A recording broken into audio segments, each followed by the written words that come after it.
Now, we've just got 8 matches this weekend, which means there's a couple of teams with a bye. They are the Bulls and, well, probably happily the Rebels as well after that thrashing to the Hurricanes, and the Blues, I should say, the week before that as well. They'll be probably happy to have a bit of a recoup and try and reevaluate where their season is going, I would imagine. So we've got the 8 matches this weekend coming your way, and it all kicks off on Friday night with the Chiefs hosting the Hurricanes. This is possibly the most interesting game early on without seeing any more on paper for round number 3 as well. The team who has destroyed all, the Hurricanes, are travelling away to play the Chiefs, who have actually had a lot tougher matches, but still are winners from their opening 2 games. So big points on offer here, and a real test to see what the Hurricanes are capable of as well. So before I get too far into previewing this matchup, I'd just like to say all the best of luck to James Lowe out there, who is moving away from the Chiefs at the end of the season, going overseas to play for Leinster, I think it is he signed for. I'm sure someone will correct me if I'm wrong on that one. And if you've tuned into my channel for some time now, you know that I massively rate James Lowe as a player. I have been pushing for him to get an All Black jersey for a couple of years now. Unfortunately, it doesn't seem like that'll happen because he's away at the end of Super Rugby as far as I'm aware. But I just want to say, you know, thanks James Lowe. You've been a great player, and it's been great having someone to really get in behind and try and see them succeed, and seeing the success of others, you know, from a fan's point of view on a player. So James Lowe, huge player, fantastic player, and all the best overseas in the Northern Hemisphere for him. But he's got a task at hand as well for his Chiefs, and they're up against, of course, the Hurricanes, like we spoke about. And for the Chiefs, I think, you know, they've looked good, but it's easy for them to look good against a 14-man Blues team who did push them in that early stage. I think they struggled somewhat. Both teams struggled to really gain control over the game when it was 15-on-15. So there's 2 sides to what we've seen from the Chiefs so far. After the first week where they had no ball whatsoever hardly against the Highlanders, yet they still made things play out to score tries from mistakes. This time against the Blues, I think they probably had equal share, if not slightly more, of the ball in the early proceedings, but still it was almost as if they were on the other side of things trying to make it happen but couldn't break it down until, of course, the red card, which, you know, that's when that game ended completely for me. Didn't see much of the rest of that match. Really disappointed, with how that went. But we're not going to go on about that anymore. So they still struggled to get control with the Blues at 15 men. I think against the Canes, which are going to be, I think, a better team than the Blues. Even though the Blues are good this year, I still think they could really, really push them if the Canes are as good as they've shown against the weaker side, which is really what we're going to find out. We've seen it and we've talked about it already. They're untested. They haven't really been pushed by anyone. They've smashed the Sunwolves. They've smashed the Rebels. You gotta again give them credit. They've beaten what they've been put in front of them, and that is 2 pretty poor sides. What they've dealt with them, and it's not like they've been complacent in doing it either. They've absolutely demolished these 2 teams, and you know, that's what they've had in front of them, and that's what they've done. They look great. They look in form. They look like they could be the team to beat. But really, you've got to say, how will they perform against a good team like the Chiefs? How will they perform against the Crusaders? That's going to be their real test, and that's ultimately going to decide the New Zealand Conference, is the derby matches against the other New Zealand teams. I'd say most of them should go pretty well against the South African teams. Maybe on tours, could be really interesting when the New Zealand sides head away. But for now, I think the Hurricanes, they need a test, and they're going to get it from the Chiefs this weekend. For me personally, my pick is going to be going with the Hurricanes. On paper, the team still looks fantastic. They're getting stronger week by week as well. Not only with their continuity, but players returning back. Seen Uhila's in the team this weekend as well, which is great. I love that man. He is an absolute monster as well. So I'm going to pick the Canes. Just hesitant about the Chiefs. You know, they've really been battered and bruised, and the Canes relatively seem fresh, but they are matched hardened as well. But enough is going to be the question for them going into this matchup. Both teams. It's going to be a great match. I just hope, I know, I've got to say it, I hope it's not tarnished by cards. I hope this is 15-on-15 for 80 minutes. It has to be. There's a potential to be a brilliant game, but we'll see what happens. You know, there's a lot of fiery guys, there's a lot of big guys that hurt people. And that seems to get you in trouble these days. Who knew? Who knew?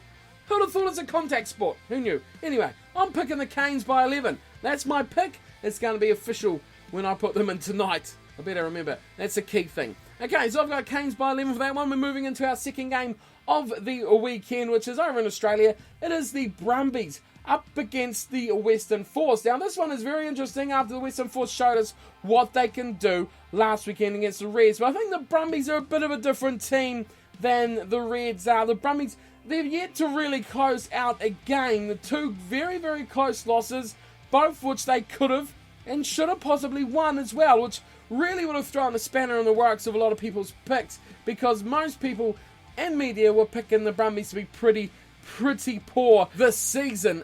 So far, they've been pretty decent, like I said earlier. Sticking with sides, they're not letting anyone get away from them whatsoever. They seem to be able to disrupt another team's attacking plays. Defensively, they seem pretty all tight and alright as well. It all looks good for the Brumbies.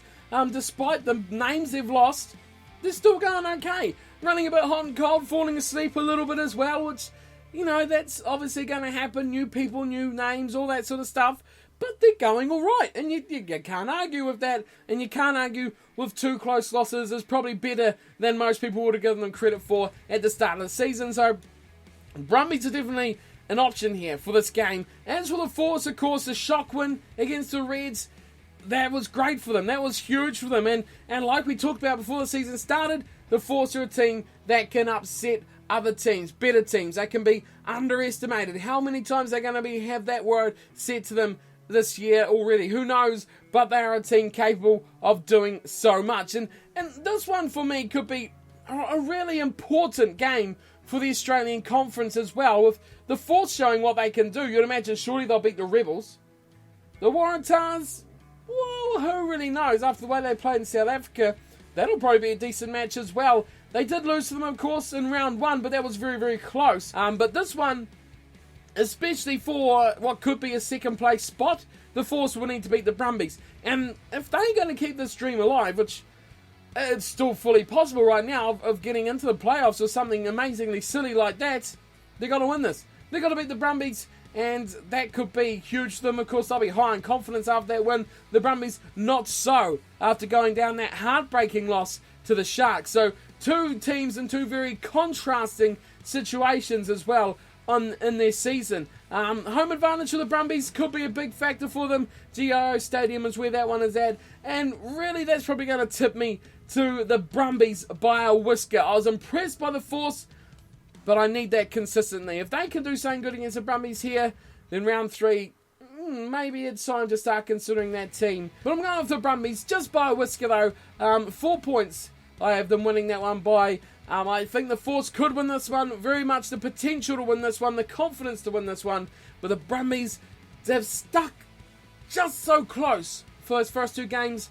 And now I think it's time that they closed one out and took the win. Third game of the weekend, and this one should be a cracker. This one should be an absolutely stunning matchup between the Blues and the Highlanders.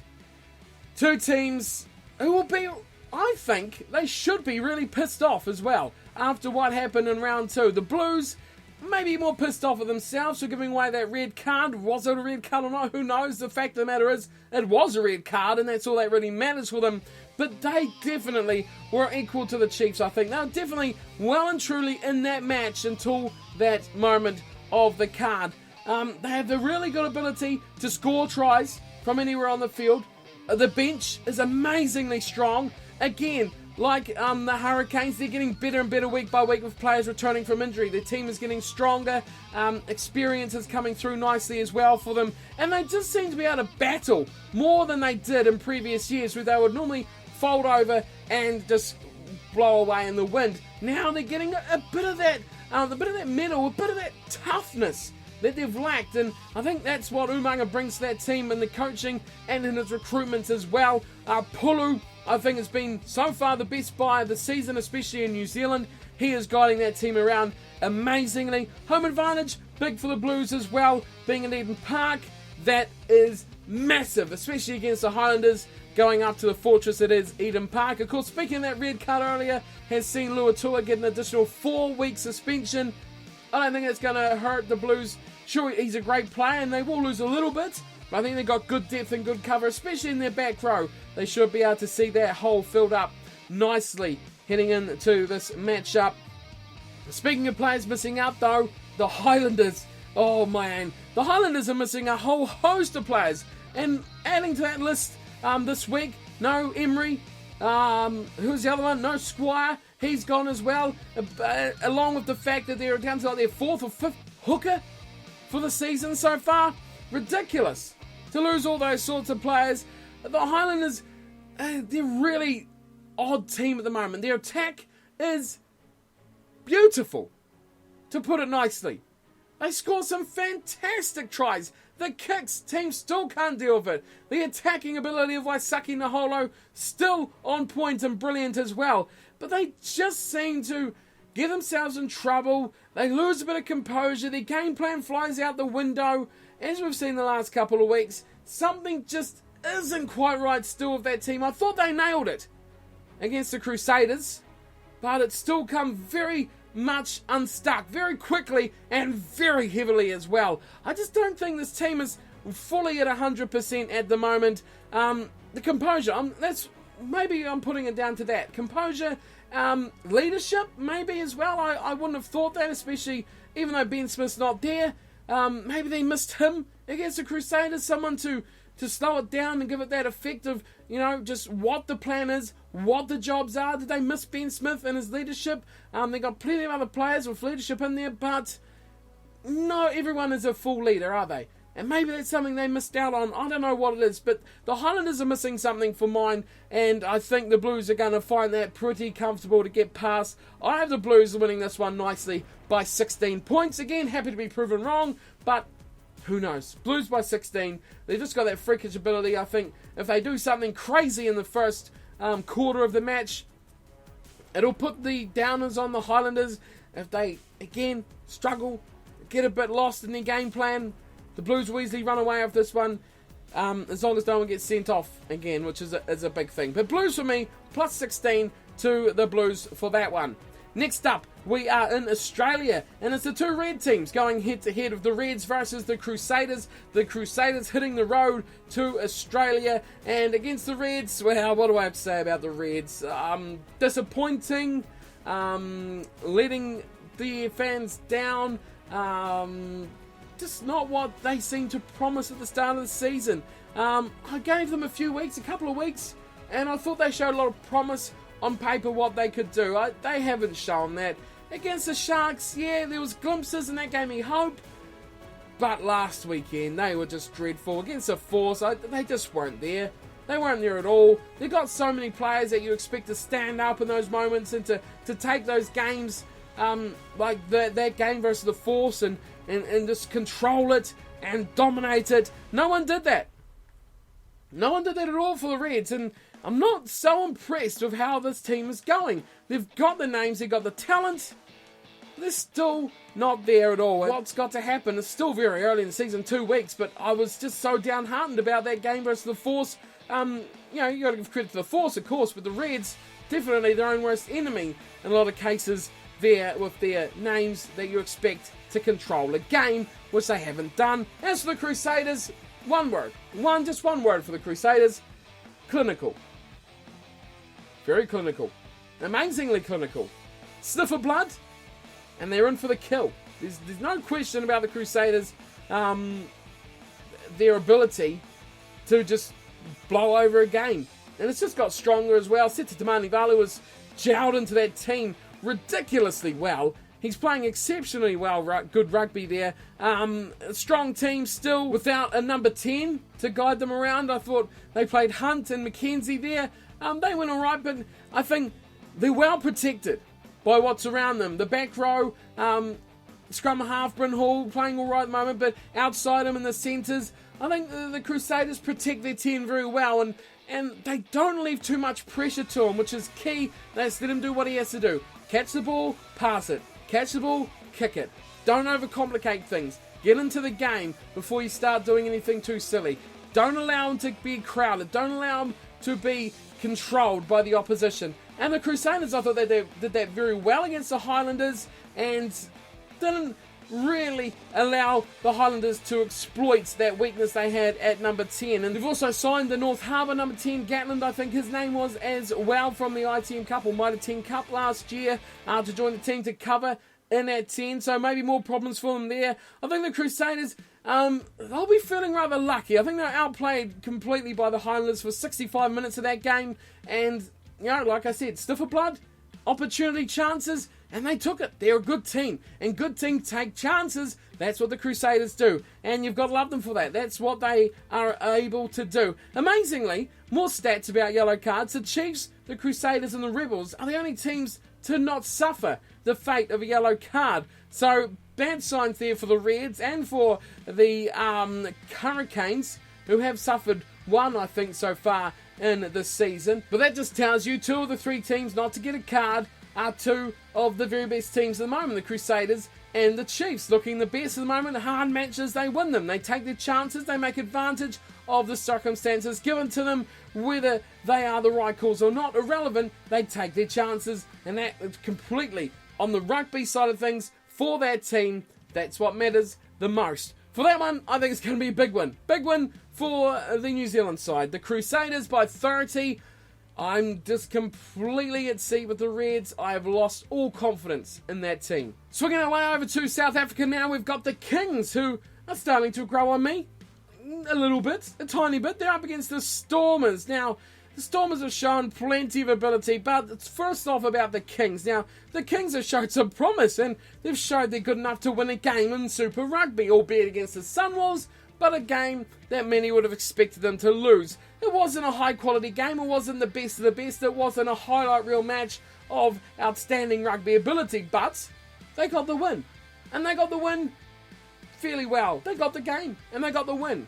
And they really eased a bit of pressure that was just mounting so massively on the Kings. And that's just gone to the wayside a little bit. And probably a little bit more is mounted now on the Sunwolves after losing to the Kings, who look a bit better of a side. They scored a few points in round 1 as well. They get the win in round 2.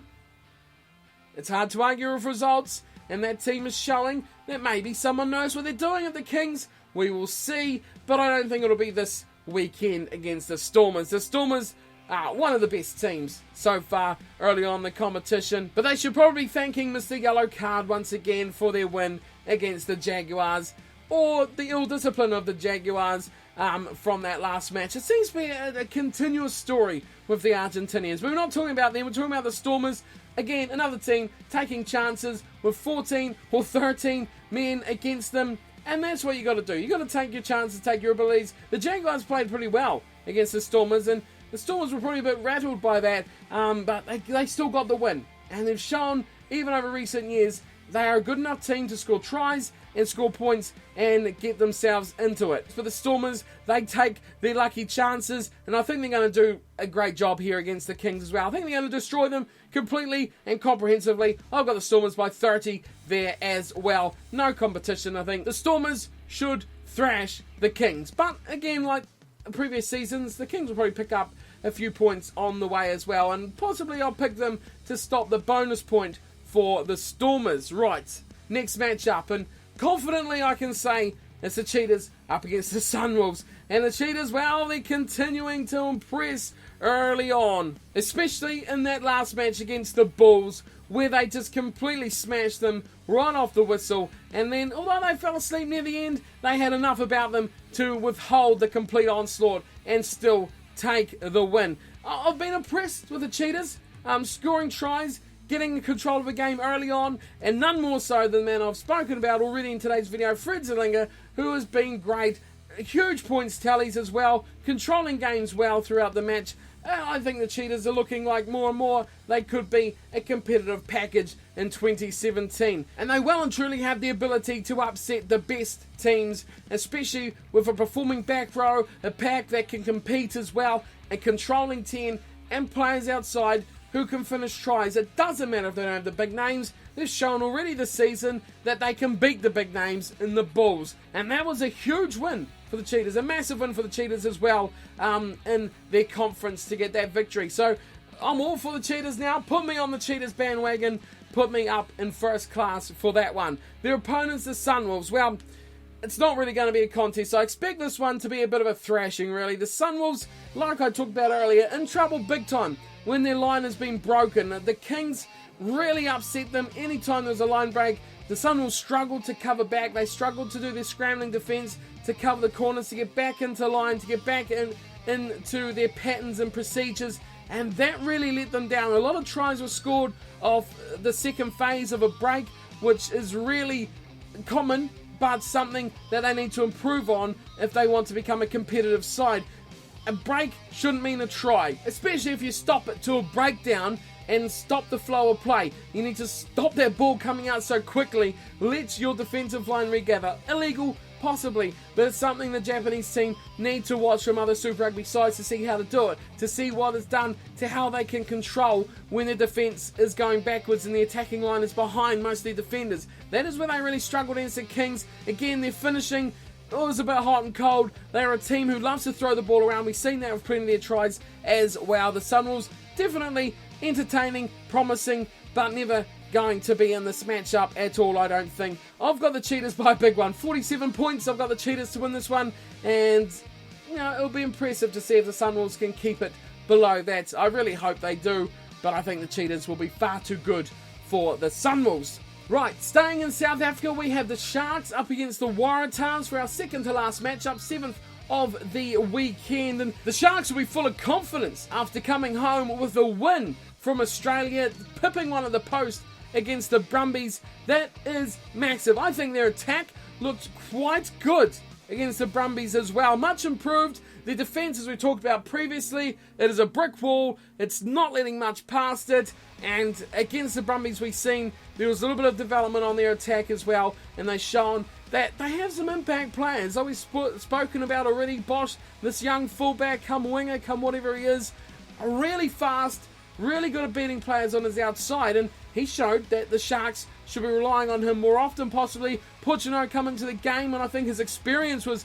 invaluable to the Sharks throughout the game. He was left a bit in the lurch on a few plays where he just wasn't quite up with the speed or the structure of the game. But overall, I think he'll grow and pick that up as the season goes by. But I think his experience and his knowledge of the game is going to be very, very valuable for the Sharks as they continue on. They never seem to be out of the game at the moment either. They seem to be that close, and if that ability to just do something special is always going to put them in the match. Now, they're up against the Waratahs, of course, who were just dreadful. They were disgusting, rubbish, and ugly in their match against the Lions. Their set piece, disastrous. They picked up a couple of yellow cards as well, which is never good. We've talked about that 100 times already. That really killed any chance of them getting into that match as the game wore on. Second half come into the play, and they just completely left their game plan in the sheds. They fell apart, basic mistakes, silly errors. It just all went pear-shaped for the Waratahs after an okay start where they seemed to be a bit at sea but still picked up the victory. Now against the better teams, they're getting a bit found out. They need to quickly, very quickly fix that up against the Sharks, a team who is going to be very hard to break down, and they need to be on point to try and stop the Sharks' attack, or this could be a really painful game for the Waratahs. They need to wake up, and they need to wake up quickly. They've been horrible, they've been poor, and they've been just disjointed. I don't know what's about. The team on paper, it looks alright. We've talked about it 100 times, teams on paper, but it's played on grass. And players got to get out there. Form, massive. They've got none. They've got none. They look like they have no real intention. I can't explain what's going on with the Waratahs, but they just don't seem to have their head in the game whatsoever at the moment. I see this as going to be a very, very poor trip to South Africa for the Waratahs, and I'm tipping the Sharks by 15 over the Waratahs. Maybe more. It could be more. Who knows? The Sharks for the win for me. 15 is my margin. Final match of the weekend. It is the Jaguars, the team cards, whatever you want to call them, up against the Lions. Tough for the Jaguars. They've got a big problem with cards, discipline, referees. I don't know what it is their problem, but there's something in that mix. Whether it's them being targeted, whether it's the style of their play. I don't know what it is 100%, but they need to stop being given cards or they're never going to win a game. The Stormers, doubt to them, but they still scored a lot of points.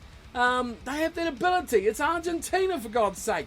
They are a good team internationally, but they need to stop being sent off. If you lose 2 men in the space of them both being off, if you're down to 13 men for 7 or 8, 6 minutes, that is massive. That is huge. They need to sort that out. They can't afford to gift a team 7, 14, 15, 20 points at any part of the match by being down on players. They need to be 15 on 15.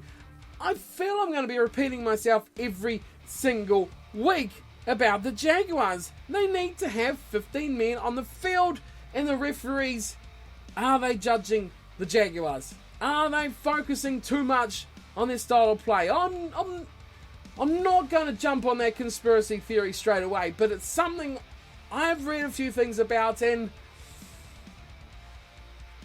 it's hard to really judge. It is hard to say that really should be a thing, because it shouldn't. It really shouldn't be a thing. And I think the problem is within the Jaguars team. It's within their discipline, and they need to sort it out. Simple. Pure and simple. It's their problem. They've got to deal with it. If it is a ref, then they've still got to deal with it. They've got to make sure they don't give them the chance. Whether it be a marginal yellow or not, they can't give them the chance. Don't tackle someone high. Don't smash into rucks. Don't do silly things. The Jaguars just need to sort it out. Top 2 inches is what it is all about. And the Jaguars need to fix that. They're up against a team which just thrashed the Waratahs. Nothing major there. That's the Lions. That's what they do. They are missing one man though. Elton Yanchis out for this tour away from South Africa, which is a pretty big deal. But I think they might get away with it here against the Jaguars, although that was the team, of course. Sorry Lions fans. But you shouldn't have sent a B team to Argentina. Don't do it again. You're missing Yanchis. That's enough. That could be enough of a window. But the cover should be there. The big names are still there. It's not the 15 changes like we've seen in 2016. The Lions are looking very, very good, especially after the second round matchup. They won't be sending a weak team anywhere this year, I don't think. Key man for them, Van Rensburg, has been phenomenal. Has been scoring tries for biscuits. He's been that good. He is pretty much their key man, their key try scorer this season. I think the Lions are just going to be far, far too good for the Jaguars, and I can just see a yellow card. Lions will put 20 points on that time, and game over. Despite what the Jaguars can do, sure, they can score tries. Cordero scored a few. Their back's amazing, but it's the Cards. It's 15 minutes, 20 minutes without 1 or 2 players. You just can't allow that to happen. How good you are doesn't matter. You can't allow that to happen. I think the Lions will do it quite easily. 27 points. I have the Lions winning that one by, and that should be an easy win on the first leg of their tour without Mr. Yanchis. But where they go from there could be pretty interesting as well without their key number 10. But they should get their tour off to a nice little start against the Argentinian Cards for the last match of the weekend. But that does wrap us up. Quite extensive review this time, unfortunately, but as always, this is all just my opinion. Of course, if you're not involved in the tipping competitions, get yourself to SuperBru now. There will be links in videos as well. You can go and check it out. Join the leaderboard and join the leagues and see how you compare to all of us already in there. Thanks to all you have joined as well. Great turnout, huge amount of teams involved, and as always, thank you all for watching, tuning in. Leave your thoughts below about what you think. Of course, it's just all my opinion. Feel free to leave yours below as well. What do you think about the yellow cards in the competition? Sure, you got to keep players safe, but is there a better way of controlling things that doesn't ruin so many good rugby matches? Let me know your thoughts, of course, in the comments, and I'll see you all next time and over the weekend as well. Hit me up on Twitter @CornflakesCrib. I'll see you there. But until now, thanks for watching and take care.